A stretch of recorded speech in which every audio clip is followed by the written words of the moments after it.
I, up until about 10 minutes ago, didn't realize that you just started within the past year. Eric told me that. So this is a hobby. No, so this was a pivot project. I was sitting at home playing a lot of Call of Duty, come from the entertainment industry, and we're shut down. Obviously, events are shut down. Moonrise Festival, Steez Promo, all of our events disappeared in 72 hours. Literally a full calendar to nothing. Yeah.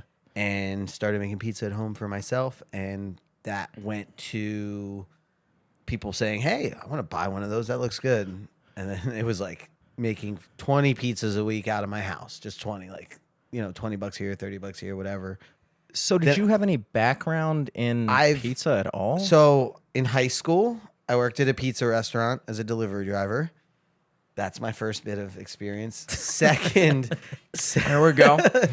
Second, it's like if I had any experience as a pilot, I'd be like, I drove a school bus once. Yeah. Second, I worked at the dining hall at UMBC. The There pizza you go. station. Pizza capital of the world. I put out 700 pizzas at UMBC's dining hall one night. That's my claim to fame. There you go. That's the most I ever did at college. Catonsville style pizza. Catonsville style. Yeah. World renowned. Poorly organized and tastes horrible. So yeah, I mean, I just like to cook. So I've made tons of pizza at home.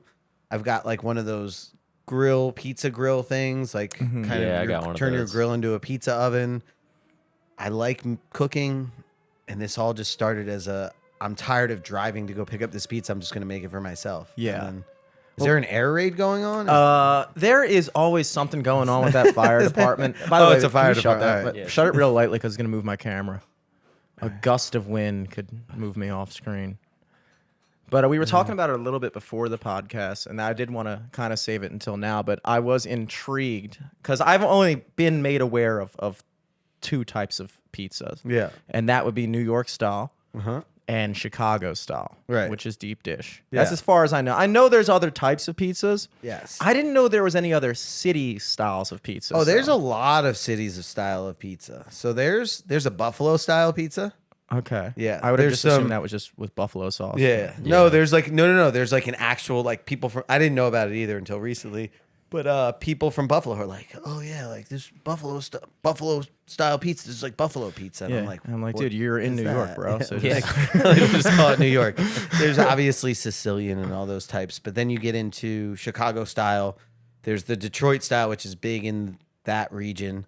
There's New Haven, Connecticut, which is considered by some, it's a very controversial topic, the capital of U.S. pizza. New Haven, Connecticut. New Haven, Connecticut has like some of the oldest and some of the most renowned like pizza places. And that's like right over the water from New York City? Or no? No, I think have it's know nothing I've about- never been to New Haven. I've only been to Hartford and Wallingford, which skip Wallingford. Wallingford, baby. Wallingford, Wallingford style pizza. Wallingford, That's what you want. Connecticut. Yeah, right. But you focus on, you do Detroit style pizza. Detroit style pizza. And yes. and to me, when you brought it in, it seemed a lot like it was reminiscent of a Chicago style pizza. Kind of had that deep dish vibe to it. Yep. But to be honest, I've only had Chicago style once. Yeah. And when I went out to Chicago, I was dating my ex at the time. Yeah. So And you had a bad experience with it. Of course. We stayed Now there. I have to hate it. Yeah.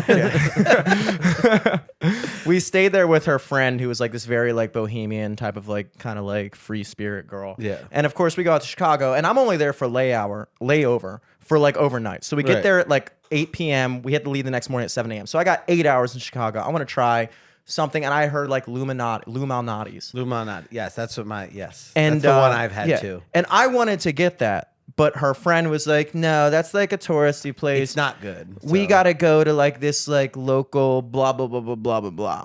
And so we go to like some like hipstery kind of like deep dish thing, and it just like was okay. And I just remember sitting there being like, "I know we could have gotten better pizza."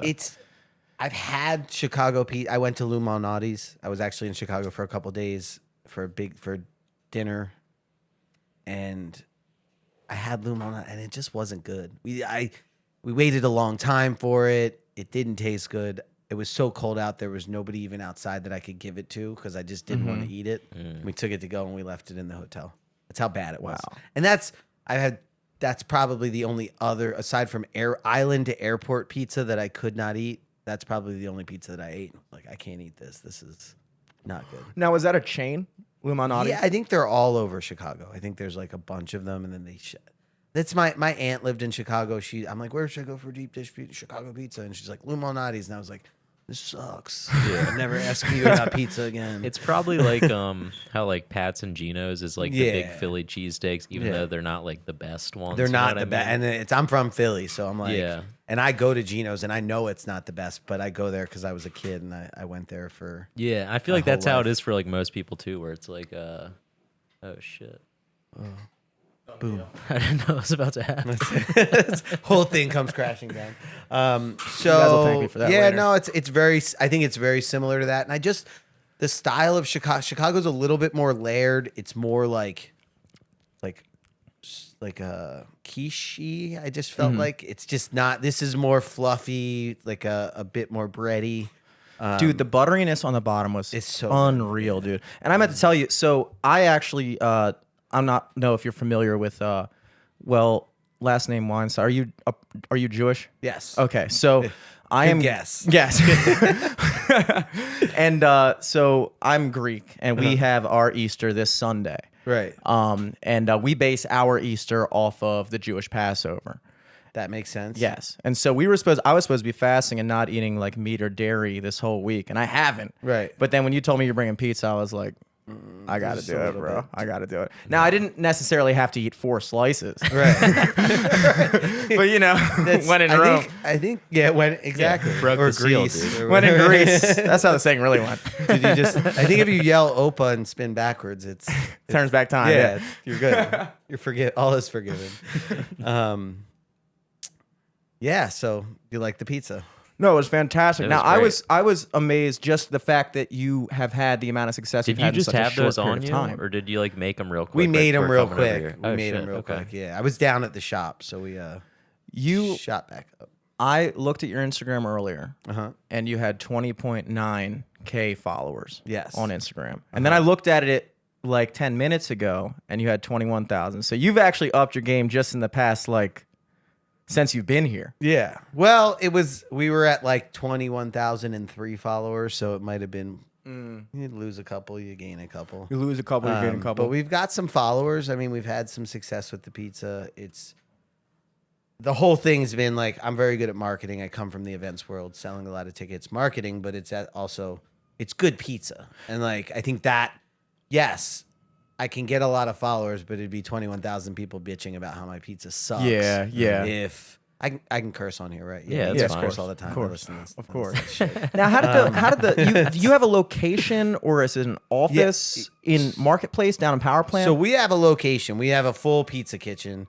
This started out of my how kitchen many at my months house. into? So it's crazy. So the whole story Because it still hasn't been a year since No. like you started, And shit, it's which is wild. June. I was selling out of my house. June, like almost all of July, June and July, and I was just like, at one point I was selling 100 pizzas a week out of my house. Out of your Like, house? How does that? Christ. Literally like 4 in at a time, like cooking them, boxing them, like meeting people Do in you have, like, parking more than lots. one like oven? Like, no, what's- it was oh my it God. was not sustainable or scalable. Oh my God. And I remember that one week I hit 100 and I was like staying up till 1 o'clock in the morning making dough, like waking up in the morning to go drive around and look for ingredients like cheese. And there was actually a flour shortage. Yeah, so this is in the middle of the mid-pandemic. pandemic. Yeah. There was a huge flour shortage you can read about. So I was like, there was one point where I'm like, I can't get flour on fucking Amazon. Like, I don't know where to get flour. Like, it was like a straight up Yeah, I flour remember, like, shortage. Eddie started like milling their own flour. Right. 'cause Like they it didn't was have literally it. like It was people insane.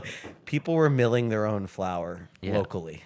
like think about that. like it's the dark ages. We're milling our own flour again. So did you literally have like was there like a place for sale that you were just like, this No, is I it? was like meeting people in the giant parking lot near my house in Annapolis. I was like driving up to the farmers market up here, meeting people. And it was like, first it was friends.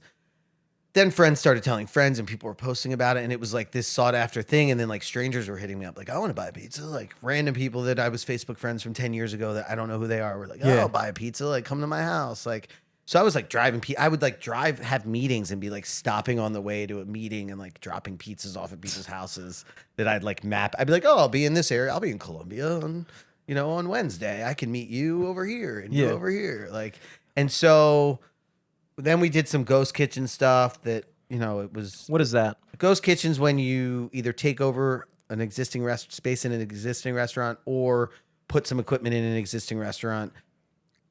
A little gray area and do stuff in there, and it's a little gray area, and we did that for a while, and it was sketchy. And then I hit up the guys at Power Plant who I've worked with for years and I've known forever, and they had the pizza at that point, and I was like, what do you guys have? Do you have a commissary? I wanted to still do ghost kitchen stuff, but have like a real commissary. And they were like, we have a whole pizza kitchen that's built out and like has equipment and it's ready to go. Are you serious? And I was like the old Joe Squared in Power Plant. Yeah. It was Two Boots, then it was Joe Squared, then it was Charm City Pizza, and it's just was sitting there with equipment since 2019, since January. That's what I was going to ask, is how you quickly were able to find not just a location, but like that location. It was just built. It was like you walked in and it was like we had to add some equipment, get it cleaned up and inspected, add some shelving and stuff like that, and get our pans in there, and we were good. And I guess the timing behind that, I mean, when did you get that kitchen in, like September? We took that kitchen over. I signed the lease in November. We started work in December, and we were open we did some test runs of like hours around Christmas, and then we opened fully. Literally everything was shutting down. We were opening. Yeah. And then we opened fully, I think December 30th was like our grand opening. And that was like a shit show. Like, obviously, you're learning your operations. How many doughs can you sell? What can you do? And like, so we went through that process for like a month where we're like, what can we, like, hey, what can we do? We were selling out of dough. People were cursing us out, writing bad reviews because they're like, I couldn't buy a pizza for 3 days in a row. And I'm like, there was a day when we sold out of doughs before we opened. Like, it was like Sunday. We had like 100 doughs left from the week. And like, all of them were sold at noon on Sunday when we opened because we had online ordering on. And we're just like, oh, we're sold out. And people are like, what the fuck? So, but before I mean, that's a good problem to have. I mean, it sucks when you first start, but it's like a good problem to have. Is that, oh my god, like I can't even sustain all the business we're trying to get. Yeah, and it was like we had to figure out how to make more than 500 doughs, 600 doughs. So we had, and it was me making dough at some point, and then I brought in a guy who I've been friends with for years. I could trust with the recipe, who was baking bread at home during the pandemic. He cuts hair. He was bringing me bread for pizza. And I was like, Dave, you want to make my dough? Because you obviously can make dough. And he's like, I'd love to make the dough. And that was it. Now, obviously we got a dough guy. We got a dough guy who like, so we found like we were just, it was a hodgepodge of people. It was people from the concert industry. We opened, there was only a couple people with restaurant experience out of like our staff. Like I had people who like had pizza experience, but had been working in the concert industry with me forever. I had my marketing girl from Steez Promo, like, and box office manager. She came in and worked the bar because she could bartend. Like, who else? We got one girl, Angela, and a guy, Carlos. Carlos worked at Soundstage and was like a porter in a bar back and worked the kitchen there. And like, he didn't have any work. And the owner of Soundstage was like, can you give him work? I'm like, bring him over. So that's what I wanted to get, because I want to talk more about this pivot. I was unaware that this was a pivot. Yes. But your original like background, your main thing for how long were you? I've been doing concerts since 2000. I threw my first rave. There you go. A real rave. Like if you know the Copycat building downtown. Yeah, I threw a rave in there in 2001. That was my first party. It got broken up by the cops. Got broken up by the cops at like 1:00 in the morning. Is the Copycat still there, by the way? It's still there. I don't know if it's legal or like great, like what they do there. It used to be. I mean, dude, I used to go to raves there. Pre-pandemic, it was still like open. Like, I don't know what happened like regulations wise to that building. I think if you lived in Copycat, I think you're immune to COVID. I would assume so. CDC would approve that statement. I'm pretty sure. Like, yeah, I think so. Yeah. Now, were you a DJ? No, I'm a promoter. I'm not musically talented. I can't play an instrument. I wasn't a good DJ. I just knew, like, I enjoyed bringing music and bringing people together, and that's just kind of what I got. I'm promoting things in college, and I realized I want to do this, and then I started doing it more. Do you remember Sonar? I don't know how. Yeah. So I'm 28. Okay, so like Sonar, we were we were doing shows at Sonar, and I was managing the marketing up until like 2009. We were doing stuff at Bourbon Street after that. Starscape. I mean, these things go back like 20 years. I was doing all of that, and like so. The funny thing was, I dropped out of college with almost 2 degrees. Because I was like, oh, I'm making money doing this. I'm working a full-time job. I'm just going to go move forward with this. And I'm like, oh man, my job will never go away because of technology, like, Yeah. right? Because Yeah. you're like, live music, that's not What going to could get possibly replaced go by wrong? Yeah. VR for another 20 or 30 years.